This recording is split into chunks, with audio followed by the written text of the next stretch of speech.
Hello everyone, welcome and welcome back to sketch school of art and creativity. आज की video में हम discuss करने वाले हैं मोस्ट कॉमन मिस्टेक्स जो कि स्टूडेंट करते हैं ड्राइंग पेपर में, जेईई बीआर्ट और नाटा में। देखो, जो ये मिस्टेक्स है ना, ये डायरेक्टली आप पेपर में नहीं करते हो। इसका जो रूट कॉज है ना, वो आपकी प्रैक्टिस में ही है। ठीक है कि वाइल प्रैक्टिस जो चीजें, जो अप्रोच आप फॉलो करते हो, फिर एग्जाम में वही फॉलो होती है।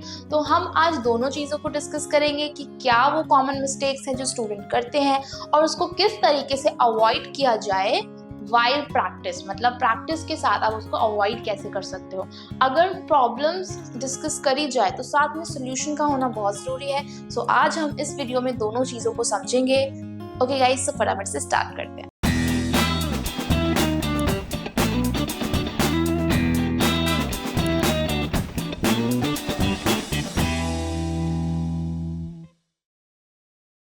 ओके गाइस, तो जो सबसे पहला एरर है वो ये है कि नॉट ड्राइंग टेक्निकली। अगर हम अपने स्केच को टेक्निकली नहीं बना रहे हैं तो it's a very big error. अब वो क्यों है वो मैं तुम्हें समझाती हूँ। देखो, ये जो पिक्चर आप स्क्रीन पे देख पा रहे हो, ये जेईई एग्जाम में आया था। इसको ड्रॉ करने के लिए आया था कि इसको आपको शीट पे बनाना है मोनोक्रोमैटिक कलर स्कीम में। अब अगर तुम्हें ये पिक्चर ड्रॉ करना है, तुम्हें देखने में तो बहुत ईजी लग रहा होगा कि बस फ्रंट फेस है and then everything is here. ठीक है, बट एग्जामिनर क्या चेक करना चाहता है आपके स्केच में? एग्जामिनर ये चेक करना चाहता है आपके स्केच में कि जो आईज है, जो नोज है, जो लिप्स है, उसका प्लेसमेंट करेक्ट है कि नहीं। मतलब आप एक फेशियल प्रोपोर्शन को कितना अच्छे से समझते हो, ये जजमेंट होती है वहां पे। तो अगर आपको नहीं पता है कि आईज, नोज, लिप्स की टेक्निकल प्लेसमेंट कहाँ होने वाली है, तो देख के भी तुम उसको गलत कर देते हो। इसीलिए it's very important to draw this figure technical. ठीक है, same for human figure and perspective also. तो चलो एक पर्सपेक्टिव का एग्जाम्पल समझते हैं। तो अगर हम पर्सपेक्टिव स्केच की बात करते हैं तो पर्सपेक्टिव स्केच का भी टेक्निकली करेक्ट होना बहुत जरूरी है। एज यू नो कि जेईई एग्जाम, नाटा एग्जाम दोनों में पर्सपेक्टिव स्केच आता है। सो गाइस देखो, पर्सपेक्टिव स्केच में ना क्यों हम टेक्निक्स की बात कर रहे हैं, क्योंकि बिना टेक्निक्स के it's very hard to create a proper realistic scene on sheet, है ना। और एक ऐसे बच्चे के लिए जो कि बिगनर है, 11th में है, 12th में है, तो वो थोड़ा सा मुश्किल हो जाता है कि आप बिना टेक्निक्स के जो प्रॉपर हमें रियल में चीजें दिख रही हैं उसको पेपर पे लेके आए। क्यों? देखो, अगर तुम्हें बोला जाए कि ये सीन है, इसको बनाना है पेपर पे, ओके, तो उसमें एग्जामिनर यही देखना चाहता है कि जो रियलिटी है उसको आप कितने अच्छे से शो कर पा रहे हो। मतलब जैसा हमें रियल में दिखता है वैसा, मतलब जो स्केल है वो करेक्ट होना चाहिए, प्रोपोर्शंस करेक्ट होने चाहिए, सारी लाइंस वैनिशिंग पॉइंट पे जानी चाहिए, जो आप इन सारे स्केच के अंदर देख सकते हो। चाहे वो पेंसिल स्केच हो, चाहे वो कलर्ड स्केच हो, चाहे वो पेन स्केच हो या फिर अदर स्केच हो। ठीक है, सो ये जो जितने भी आप सीन देख पा रहे हो यहाँ पे स्क्रीन पे, तो उसमें आप देख सकते हो कि जो सीन है वो रियल से मैचेबल लग रहा है कि हाँ, जो टेक्निक्स है, जो ह्यूमन फिगर्स दिख रहे हैं, आगे वाले बड़े, पीछे वाले छोटे। ठीक है, तो इसीलिए बहुत जरूरी है कि स्केच को हम एग्जाम में टेक्निकली बनाएं। अब इसके लिए आपको करना क्या है? इसके लिए आपको समझ में आना चाहिए what is portrait, what is human figure and what is perspective sketching. आपको ये तीनों सीखनी ही पड़ेगी टेक्निकली। ठीक है, उसके लिए आपको पढ़ना पड़ेगा। ओके, सो हमारे चैनल पे ह्यूमन फिगर, पोर्ट्रेट, पर्सपेक्टिव तीनों के ही कौन से वीडियो अवेलेबल है, आप जाके देख सकते हो। प्रॉपर कौन से वीडियो का प्लेलिस्ट है, वहां पे आप जा सकते हो। आपको समझ में आएगा। थोड़ा सा तुम्हें पढ़ना होगा। ठीक है, पढ़ने का, ड्राइंग में पढ़ने का मतलब ये नहीं होता है कि you have to watch lectures. ठीक है, पर उसको इम्प्लीमेंट करना होता है ऑन शीट, फिर उसको करेक्शन करवाना होता है, फिर उसको ठीक करना होता है, फिर अगेन उसको इम्प्लीमेंट करना होता है। ये लर्निंग होता है ड्राइंग पार्ट में। ओके, सो यहाँ पे टेक्निकली ड्रॉ करना is very important. Now let's move toward second error. The second common error is not drawing rough sketch first. अब देखो, ये एक एरर क्यों है? हम बात करें कि एग्जाम में, चाहे वो जेईई एग्जाम हो, चाहे वो नाटा एग्जाम हो, आपके पास बनाने के लिए बहुत कम टाइम होता है। ठीक है, और ऑब्वियसली जो क्वेश्चन आया हुआ है, तुम्हें जरूरी नहीं है कि वो तुमने पहले सॉल्व कर रखा है या नहीं कर रखा है। तो अगर आप एकदम से उसे ड्रॉ करोगे और उसमें कोई गलती हो गई तो वो तुम्हारा सारा टाइम जो है वो वेस्ट हो जाएगा, वो किसी यूज का नहीं रहेगा। तो एग्जाम में हम ये अफोर्ड ही नहीं कर सकते कि जो हम डायरेक्टली स्केच बना रहे हैं वो बीच में गलत हो जाए। ठीक है, इसीलिए it's very important to draw rough sketch first.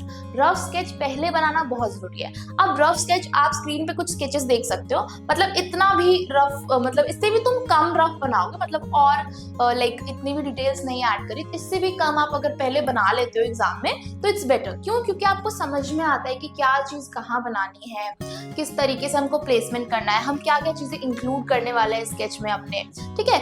It's for all the questions, ऐसा नहीं है कि it's only for perspective, it is for mural design, it is for every design question, ठीक है। चाहे आप पोर्ट्रेट और ह्यूमन फिगर को पहले रफ स्केच नहीं बनाओगे, लेकिन इन सारे क्वेश्चन का आपको पहले रफ स्केच बनाना है। तो रफ स्केच बनाने से एक क्लैरिटी आती है कि हम फाइनल स्केच क्या बनाने वाले हैं। देखो ये जो चीज है ना रफ स्केच, इसकी ना हमें आदत बनानी पड़ती है, एकदम से नहीं आता एग्जाम में, है ना। हमें जो आदत होती है प्रैक्टिस के टाइम हम वही फॉलो करते हैं एग्जाम में, हम कुछ अलग फॉलो करते ही नहीं है, ठीक है। इसीलिए जब भी तुम कोई क्वेश्चन सॉल्व करो ना पर्सपेक्टिव का, या फिर कोई भी डिजाइन क्वेश्चन तुम सॉल्व कर रहे हो, तुमने कहीं से मॉक टेस्ट निकाले हैं या फिर गूगल से देख के भी आप क्वेश्चन सॉल्व कर रहे हो, तो तुम्हें जरूरी है कि पहले तुम एक रफ स्केच से शुरू करो।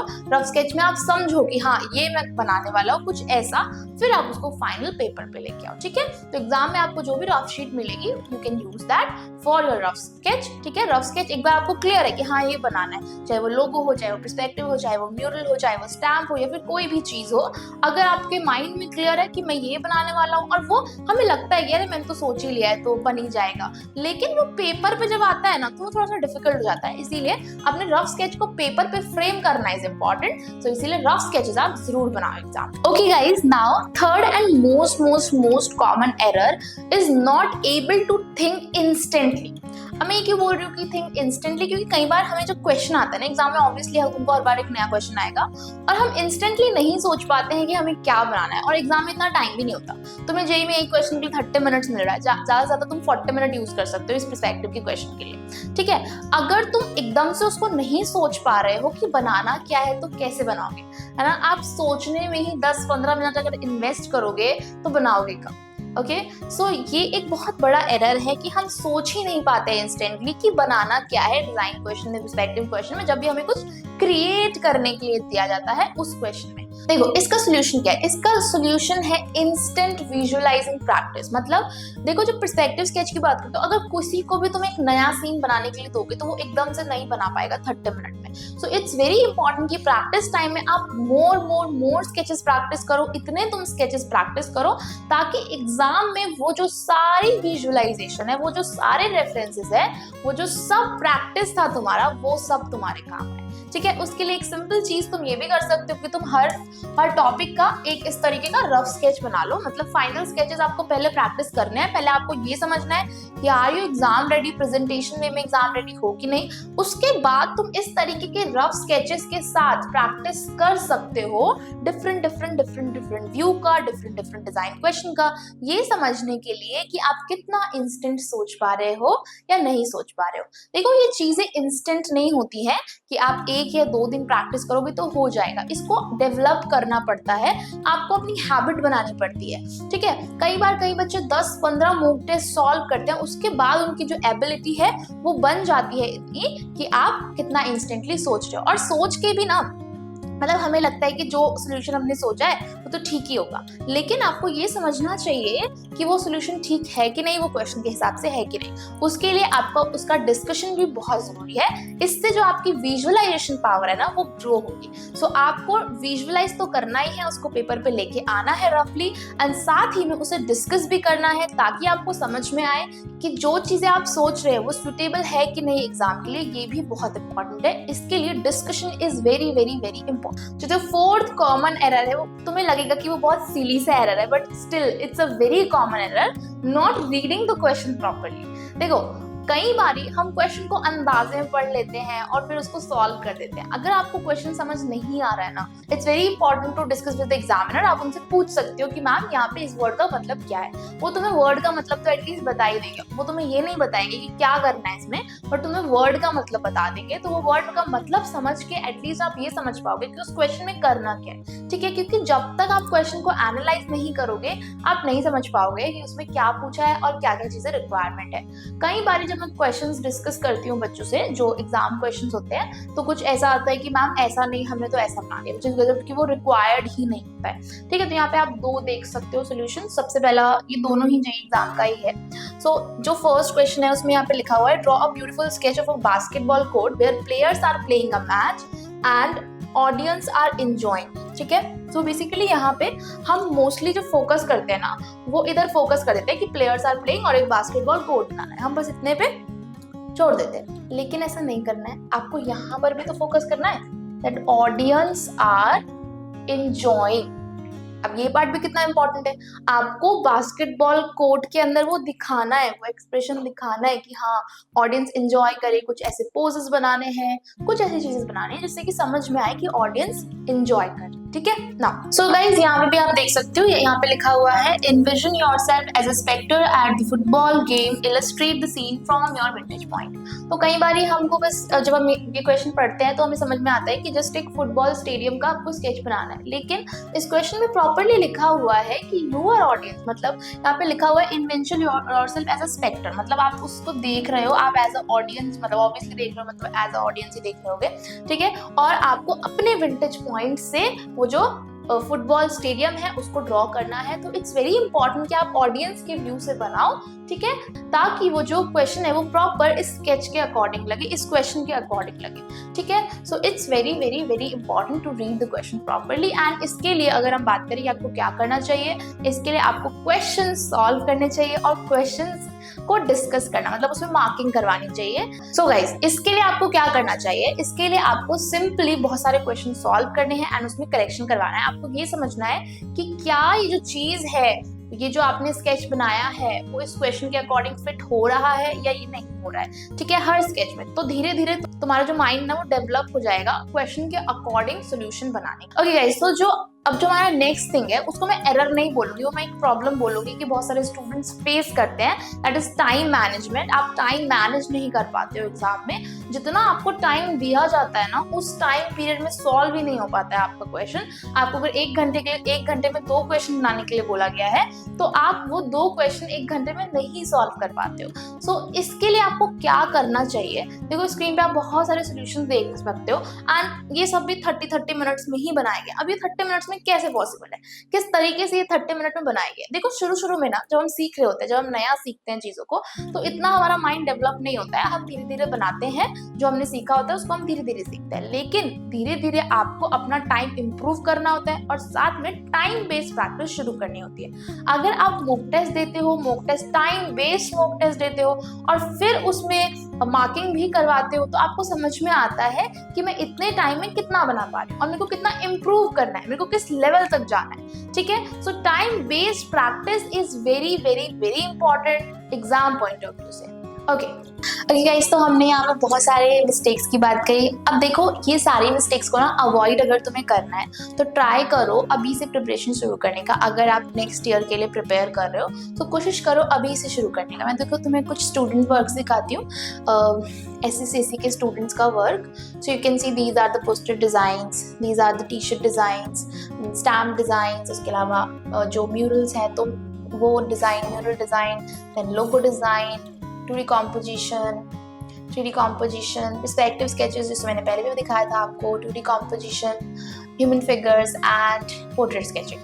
ठीक है, सो नाउ ये सारे जो स्केचेस है ना, ऐसा नहीं है कि सब बच्चों के स्केचेस पहले बहुत अच्छे थे, उन्होंने अपने पे काम किया है, धीरे धीरे इम्प्रूव किया है, तब जाके उनकी इस लेवल की स्केचिंग आई है। तो आपकी भी इस लेवल की स्केचिंग आ सकती है अगर आप ट्राई करो। ठीक है, और ऐसा नहीं होता है कि सिर्फ आप ज्वाइन करो तो आपकी इस लेवल की स्केचिंग आ जाएगी, कभी नहीं हो सकता ऐसा। ठीक है, तुम रेगुलर क्लासेस अटेंड करोगे, तुम करेक्शन करवाओगे, तुम अपडेटेड रहोगे, तुम खुद पे काम करोगे, तभी जाके होगा।